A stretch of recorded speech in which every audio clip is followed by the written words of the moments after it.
ஒரு சினிமால எப்படி ஆக்ஷன் கட்டுன்னு இருக்குமோ அந்த மாதிரி வந்து இவங்களும் நடிக்கிறாங்க அப்படின்னு ஒரு இது. அதுல வந்து கிட்டத்தட்ட 11 ஓட்டோ 12 ஓட்டுன்னு நினைக்கிறேன் நம்ம தலைவி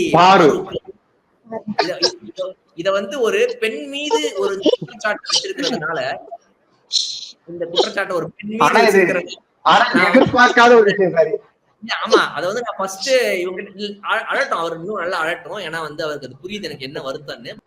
என்ன நடந்திருக்கு அப்படின்னா, இந்த 1 வீக் வித்தவுட் பாரு கண்டென்ட்டே இல்ல அப்படின்ற மாதிரிதான் எல்லாருமே வந்து இங்க சொன்னாங்க. டிஸ்கஷன் போயிட்டு இருக்கும்போது அதுதான் சொன்னாங்க. ஸோ ஃபைனலி அது என்ன அப்படின்னா, she was not acting, she was not fake. But ஆனா கண்டென்ட் கொடுக்கணும் அப்படின்றதுக்கு எல்லாத்துலயும் எங்கடா நம்ம கண்டென்ட் கொடுக்கலாம் அப்படின்றதான் அவங்க வந்து டிராவல் பண்ணிட்டு போயிருக்காங்க இந்த 1 வீக். பட் அதை வந்து இவங்க அந்த ஹவுஸ்மேட்ஸ் எல்லாம் எப்படி ரிசீவ் பண்ணிருக்காங்கன்னா, ஷீஸ் ஃபேக் அப்படின்ற மாதிரி எல்லாருமே ரிசீவ் பண்ணிருக்காங்க. பட் ஆனா நமக்கு எங்கடா கிடைக்கும், ஏன்னா பிபி ஹவுஸ்ல போனாலே கான்டென்ட் கிரியேட் பண்ணணும், அதுதான்.